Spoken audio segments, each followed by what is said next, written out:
You are listening to the We Need to Talk About Oscar podcast, and this is our interview with Sam Levy, the cinematographer of Fantasmas. When we're in prep, I try and organize what I call color summits, where I invite the costume team and the production design team, and of course, Julio, really anyone that I work with, the gaffer, key grip, camera team. We sit down and we talk about color, and we talk about sort of color blocking and how specific we want to be or how non-specific we want to be.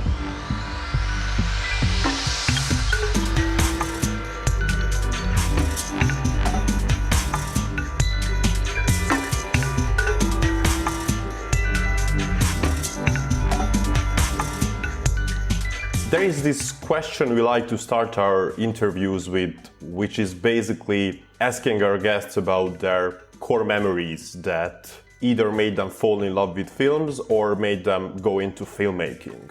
Can you recall a moment or period in your life which you can associate one of these feelings with? Yeah.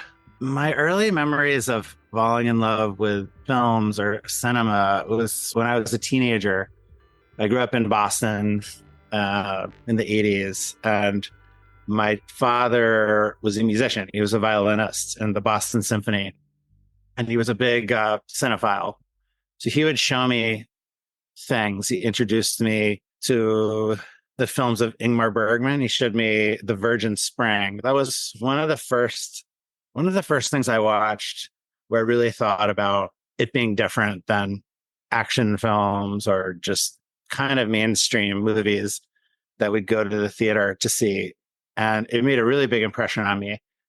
And it made an impression on me as a film, but also the photography made a big impression on me. And I had no concept of what a cinematographer was or anything like that, or even that working in films was a job that real people did. Just didn't know anyone like that. It was kind of a small industry in Boston back then. I didn't know anyone like that. But after watching that film, and then later, my dad showed me some Kurosawa films and showed me some films by Vittorio De Sica, or showed me Umberto D, and he showed me, I think it was Yojimbo, and then later The Seven Samurai.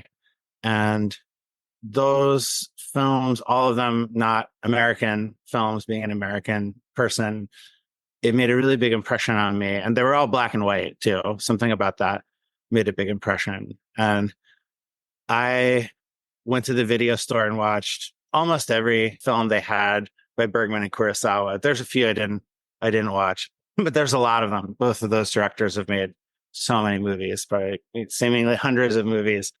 And that was how I got the bug, I fell in love with film, watching those films. And then I learned little by little that film is collaborative and that there is, a cinematographer who kind of deals with photography, and that, Bergman's primary cinematographer was Sven Nykvist, and Kurosawa had a number of DPs that he worked with. And I still didn't have any sense that was something I might ever do. I didn't really start making any films until I was in college. And I was a comparative literature major in college. I wasn't a real film student, but I took a film class. And I think I was always trying to make stuff that looked like The Virgin Spring, because it made a really big impression on me. The way the really bright whites and the inky blacks, they just had this. I didn't know what the word contrast meant at that time, but they had a really powerful contrast in the photography. So yeah, it was those foreign films from the 50s and 60s in black and white were what really captured my imagination. To start steering our conversation towards the project at hand, Fantasmas, what were your first conversations like with Julio about the look of the show, the role he envisioned for you and your cinematography? Yeah, well, one of the first conversations I had with Julio Torres, who was just a wonderful collaborator and really a genius. He wrote every episode of Fantasmas. He directed every episode. He's the star of every episode.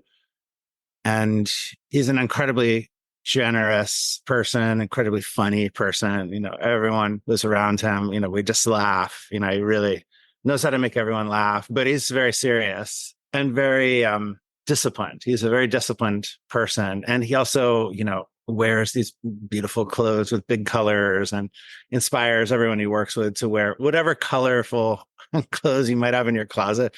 Everyone starts wearing them to work. There's just a lot of fun to get to work with him. But I didn't want to take for granted that I might understand him. It was the first time we'd worked together. We'd talked about collaborating on stuff in the past, but it hadn't worked out. So this was our first one. And I asked him very simply to tell me what he thought the show was about as a means of, using that to help bring his vision to life. And I loved what he said. What he said was that the word fantasmas means ghosts in Spanish, and that the characters in the story may or may not all be ghosts. They may or may not be apparitions, including his own character. And that the world that they inhabit is almost a supernatural world. It's not explicitly a supernatural world, and it's not the world of, sci-fi fantasy. It's not that kind of a show, but just something to keep in mind. And so then I asked, like, okay, so if we're deciding between, many times filmmaking is just deciding between several options, and you look at option A and you look at option B. And so what we deduced was just always pick whatever the most ghostly option would be. So that really was a North Star. Many times it's helpful when making a film or a show just to understand in very simple terms what the story is about. And it helps shape the aesthetic. The aesthetic of a film, for me, really should be there to support the story and the characters. And even on something like Fantasmas, which has this really dynamic design, the image really is there to support the story. So the fun of this show is that it has a big look. There's big colors and there's no locations. It's all completely shot on a stage. So all of the lighting is, it's controlled theatrical lighting. And we get to play a lot with color and use all these kind of fun tricks, that things I've learned over the years, but, are not really necessarily appropriate for other films I've done. But they're very appropriate here because of what Julio said. Keep in mind the ghostliness and the supernatural, ethereal quality of his character. And there's a group of, 4 or 5 central characters. Martin, who plays his manager, Tomas, Matos, who plays Chester, the driver, Bibo, the robot. And then all the other characters kind of float in and out. Yeah, so I kind of took that and ran, and there was like a few central tools that I used to kind of realize the ghostliness. And one of the primary ones was to use projected images, rear projection and front projection in many cases. So we tried to get, biggest and brightest video projectors we possibly could, and many times project onto a screen behind Julio and the actors, which is a very old Hollywood technique. In the old days, like in Hitchcock movies, like in To Catch a Thief, you see Cary Grant driving a car, but, now when we look at it, he's very clearly not in a car. He's in a studio with a projection of a road behind him. And we use that a lot in the Chester scenes when Tomas and Julio are riding in a car. But the great thing about Fantasmas is that we didn't have to convince anyone they're actually in a car. They're not actually in a car, and it's fine if it looks fake in a sense.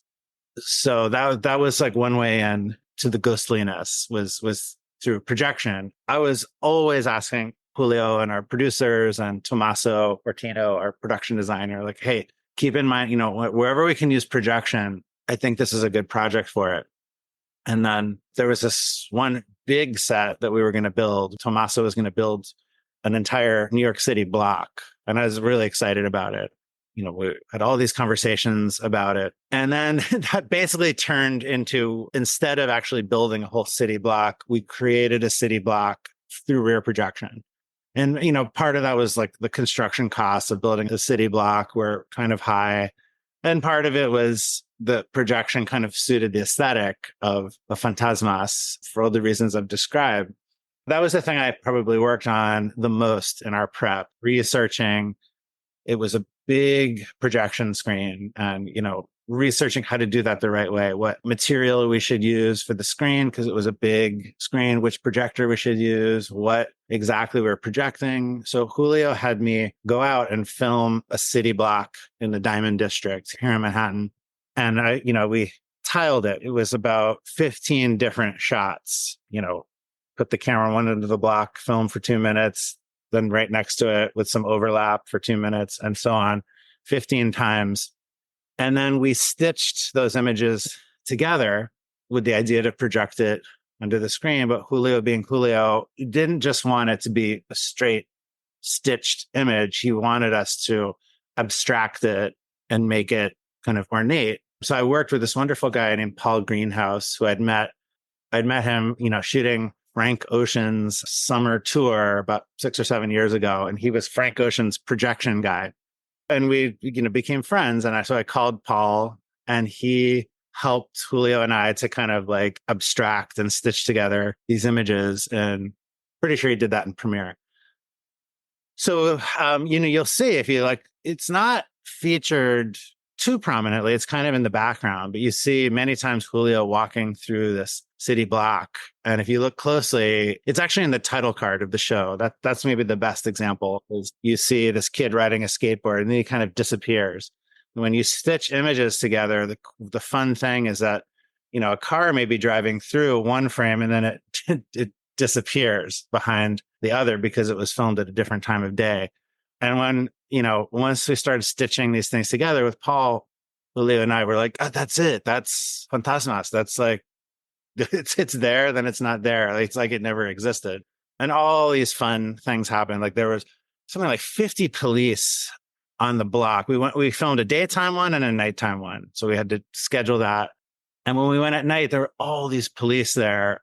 They were there because there was going to be some protest, or some kind of protest was happening that night. And because it was nighttime, their police lights were on. And so we were like, oh, get the camera out. Let's film it now. And you see this blinking red light.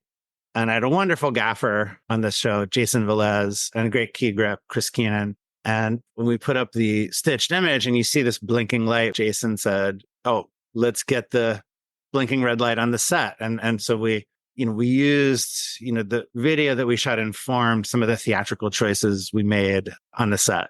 Brilliant. Now I can hear that you had quite some wiggle room regarding how you can express your artistic self. But how do you find yourself on a set and in a vision this imaginative and complex and your way in basically Julio's mind? I mean, it's one of the most fun things I've ever gotten to do, for sure. Really, the nice thing about getting to work on this is that Julio, he created some very simple ground rules. For example, everything is on a stage, with the exception of that plate that I shot for the sidewalk set where, I went and filmed on a sidewalk. But then by the time we abstracted it and fragmented it, you could barely tell. But when we actually shot scenes, we were always on a stage. And an important part of being a cinematographer is trying to develop a shorthand with a director and just finding a way to communicate, to use images to tell the story and to convey emotion and to express something about the characters. And every project's different. Every director is different. Everyone has their own way of communicating and expressing themselves cinematically and visually. And I would say what was unique about Fantasmas is one way that we very often communicate, especially during prep, is just by looking at other materials like other films, other photographs, paintings, listening to music, other art forms. We look to other art forms to inform what we're doing. And what tends to happen, especially nowadays, is that there are very common points of reference amongst different filmmakers. There's like websites now that are, have frame grabs of of different movies that people subscribe to. And these things trend just like anything else. Certain films, even old films, will become trendy to discuss or look at because they're being programmed by curators at like the places like the Metrograph or Film Forum in New York that show old movies. And I love those places. But those things are very prominent and in the zeitgeist and in discussion. And one of my favorite things about working with Julio is that he doesn't subscribe to any of that stuff. His point of reference is completely unique. And when he showed me some of the art that he was considering, that he was, had in his mind, a lot of it was stuff I'd never seen before.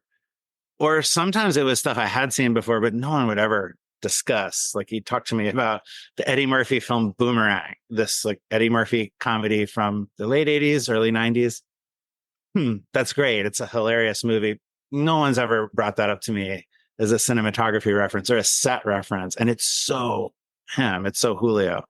Or he talked to me about video games, World of Warcraft and The Sims. We sat and we watched these video games. I'm not a gamer, so this was all very new to me. But the way that characters move around in World of Warcraft, there's like a kind of a spotlight on them. It's probably one of the older versions of the game. And he used that as a means of determining how he wanted certain of the sets to look. Because we had this big stage in New Jersey with sometimes 10 to 15 sets built on it for each of the different scenes. And so I started to, it was a very different point of reference for me, which I love. It's all brand new. It's great to do new things and not get stuck, looking at all the, color photos from the 70s and all the movies from the 70s that everyone always loves to discuss. There's this great pop artist called Arca that he introduced me to. Arca is an electronic music artist. I actually went to a show at the Park Avenue Armory, and Arca has this incredible aesthetic.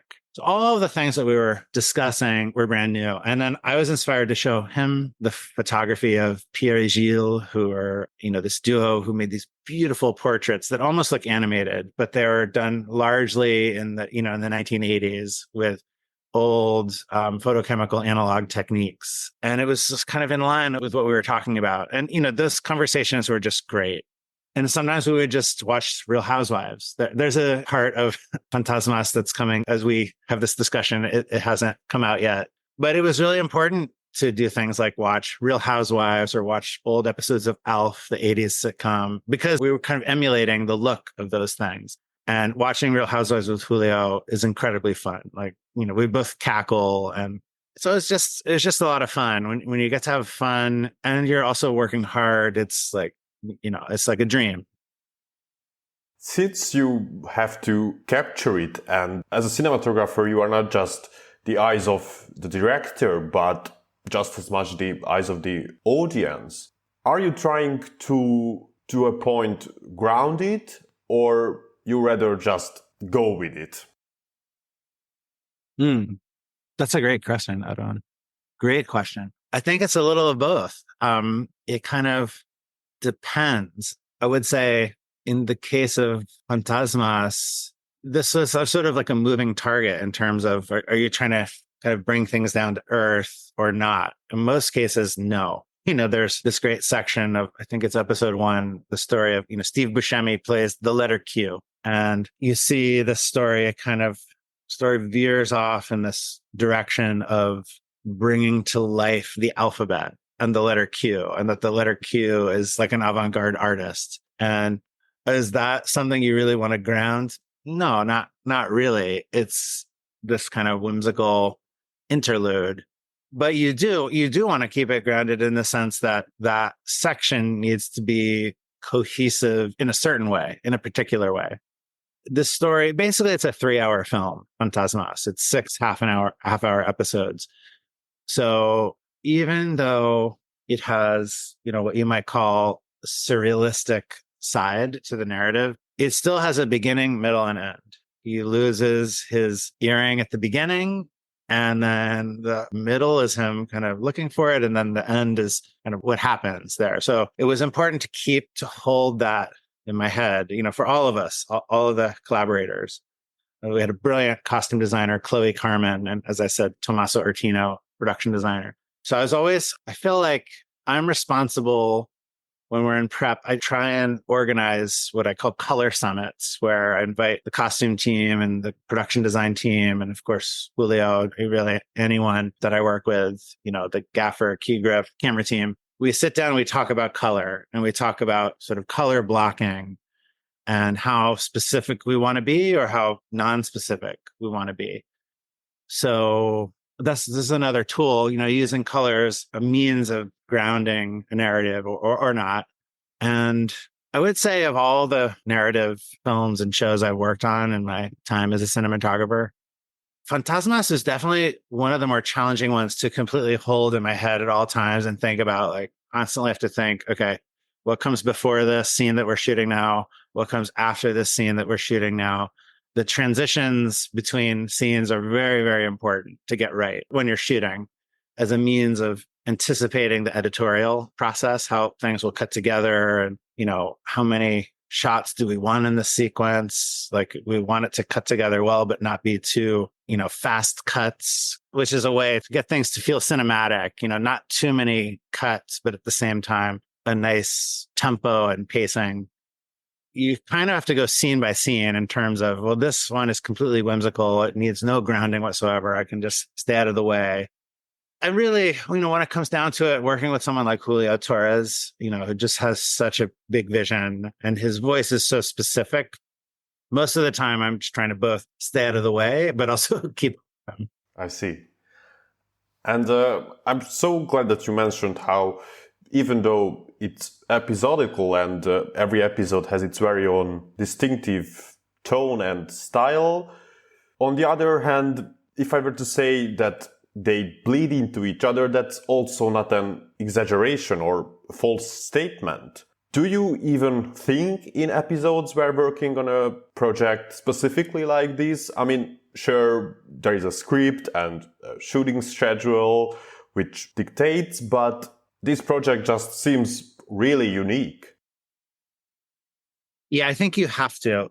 Definitely, it was important to me to consider that people who are going to be devoted to this program and watch each episode the day it comes out, they're only going to be watching half an hour at a time.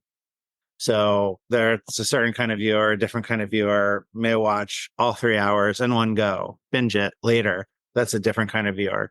I tried to keep both of those viewers in mind. And maybe there's someone in between who watches like the first two, then they watch another 2 or 3, then they watch, there's different variations.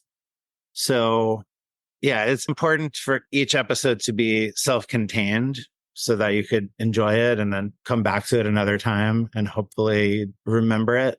At the same time, I wanted it to hang together and for it to exist as a film unto itself, which it isn't really. You'll always, even if you watch all of them, it will be interrupted by the credits and, the HBO logo and that sort of thing. So I deferred more to each episode having its own punch. At the end of the day, one of the cool things about working with Julio is that, he comes from like Los Espookies and he's written for or performed in many other episodic shows or limited series. And I learned a lot about television, cinematic television from him. And I didn't want to be, too hung up on having worked on a lot of feature films, just trying to make Fantasmas into something it's not. Another aspect that I feel like we must take into account is how thematically consumerism, capitalism, Vogue, and just this general overcompensation accompanies and to a point dominates the show. To wrap up, Sam, I'm going to put you on the spot. In what ways have these trends and the ever-changing entertainment business economic climate impacted your work over the years? And how do you overcome these hurdles? Well, when it comes down to it, it hasn't affected it that much. I mean, these are the kind of things, when I meet up with my friends who, fellow cinematographers, directors, people who work on the crew, we talk about the changing landscape, I'm in a union. Our union is having a negotiation right now. There was a big strike last year. Obviously, that affects our livelihood and the kinds of things that are getting made. But in many ways, that affects me in a very indirect sense. Once someone offers me a job and we're prepping or we're on set, that all kind of falls away. You can't think about that stuff. It's interesting to think about the viewer, the audience. That's important. What is this going to feel like, look like for an audience member? And who is that audience member? Are they in the theater? Are they at home? Those kinds of things are important to discuss. But, the fact is, pretty much anything we work on now, most people will see it at home or on their phone or laptop or maybe their TV if we're lucky. It's not a guarantee when you work on anything that it will get out there and that people will watch it or that people like you will want to talk to me about it. Like, none of that's guaranteed. So it's important to think about the audience, but then you also have to kind of keep that separate in a sense. An audience member is an audience member, whether they're in a dark movie theater with a group of people or they're at home. The experience is different. And realistically, no one at home is going to watch a movie all the way through without stopping it. So there's that. But, it doesn't affect the process that much when it comes down to it. It's more so just, our way of life as a community of filmmakers, people who do this to make a living. It affects us. It affects our personal life. And maybe that indirectly affects the process, but in a direct sense, it doesn't. Fundamentally speaking, cinematography is cinematography, editing is editing. Our tools are constantly shifting. That's part of cinema. It's only been around a little over 100 years. It's not that long when you think about it. And we've gone from, silent cinema to talkies to color film, television, cable TV, the digital cinema revolution. That's just part of what we do. So I look at, and the changing landscape is also part of what we do, whether it's the advent of TV or cable TV or TiVo and the digital video recorders to the internet. It's just this, it's constantly evolving. So it is important to evolve with it if you want to do this, to keep in step up to a point. But at the same time, we can't be dominated by reading trade magazines and just, that stuff's important. And I respect journalists who do that. And it's interesting. And I love the history of cinema and Hollywood. But when you're actually making something, you really have to keep that stuff very separate or I think it might drive you crazy.